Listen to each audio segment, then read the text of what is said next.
We're in a period right now that gender scholars have called the stalled gender revolution. And what this means, if you look at all kinds of data, what you see is in the 1970s, we started to see a rapid closing in narrowing of gender inequality. So the gender wage gap, for example, starts to go down rapidly in the 1970s. More women are flooding into paid labor. Women are being promoted. You get to the 1980s, progress is still being made, although it's a little bit slower. And by the time we hit the mid-90s, change is kind of flattened out. Okay, so things aren't getting worse, but we haven't seen a lot of progress in the move towards gender equality lately. So we're a bit stuck. And my take on that is the reason that we're stuck is that we haven't effectively changed work enough to accommodate who's actually in our workplaces today. And that once we do that, we're going to see a jump start towards the move towards more gender equality. One thing that we know is stereotypes do limit women's advancement, but they do so not because people necessarily have explicit stereotypes about men versus women, but that they have more unconscious or implicit kind of associations about what men are like and what women are like.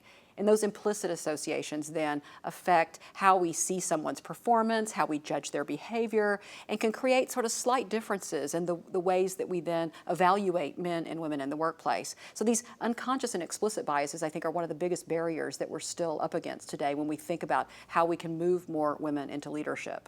Often we have too narrow of a conception of leaders. Leaders are these, autocratic kind of, risk-taking sort of people, and our stereotypes about leaders overlap with our stereotypes about men, such that men often look naturally more leader-like to us. But if we broaden the stereotypes of leadership, that creates a more expansive view of leadership, and one in which women are likely to be seen as more successful.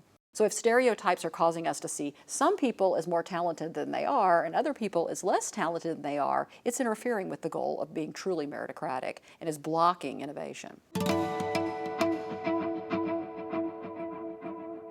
What ways can we introduce policies and procedures and tools into the workplace that cause people, once stereotypes creep into their head, to be aware of that and stop and move beyond the stereotype? So the goal is, rather than relying on some stereotype about how men and women are, we would instead have some sort of procedure in place that would allow us to more effectively evaluate the true talents and abilities of people, and therefore block the effects of bias on their judgments. We have to help people first see biases. So I do a lot of work with teaching people about the way that stereotypes work, because until you see how stereotypes work, you're not going to be aware of how it could be affecting your judgment. And I should just add, just to be clear here, is that these stereotypes affect all of our judgments, women as well as men's. We see that very clearly.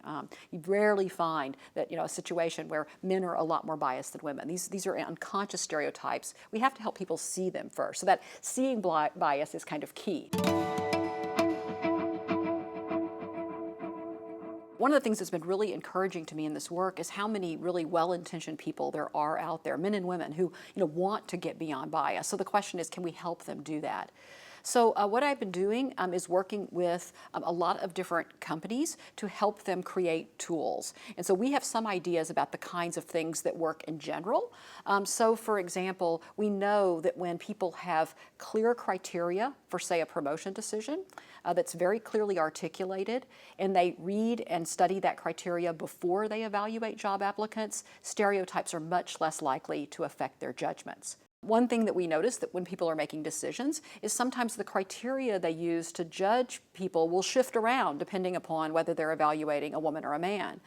So a great example that comes from psychology shows that when people were evaluating psychology faculty, they were way more likely to say, well, I would need to see if she was a good teacher before I could hire her. But that criteria hadn't been raised when they were evaluating a man. So it's a perfectly legitimate criteria, right? You would want a professor to be a good teacher, but it was being applied much more heavily to women than to men. So one of our tools is for someone in the group to be noticing when new criteria are being raised and to say something like, if we're going to consider teaching, I think we should go back and consider that for all of the candidates so that we're using the same criteria. That too blocks the use of stereotypes. So there's a variety of kinds of things like that that we can do to not eliminate the unconscious stereotypes that are happening in our head, but to block their negative effects and to be sure that we're evaluating people by criteria and not by stereotypes. imagine a company wants to say, do better on its diversity and inclusion indicators, and the CEO comes out and says, this is one of our main priorities, and we're really going to work hard on this. And that's great. To have that kind of support from the top is essential. But what we find is that support from the top kind of trickles down, and it's affecting sort of managers at kind of higher levels. But once it gets to kind of the mid-level of the organization, it often gets stuck. So we've got this CEO supporting change at the top. You've got people at the bottom that are agitating for change. But you get to that middle level, and that's what we call the frozen middle. It's a place where organizational change often gets stuck, especially in diversity and inclusion. And so our goal in working on these projects is to really try to work at that frozen middle. That is to develop these tools to block bias by working directly with people managers. And by working directly with people managers, what we're hoping to do is enlisting them in the support of creating the tools helps create buy-in at that level where change otherwise gets stuck. There's something that's actually really quite easy to do, and that is we can share the accomplishments of other women in our networks at work. One thing that we know is that stereotypes cause women to be seen as less competent than they actually are, and that's what limits women's advancement. Women can't fix this problem themselves, right? You can't, as a woman, if people aren't noticing your accomplishments, you can't just say, I'm brilliant, for example. There'd be all kinds of backlash directed at you.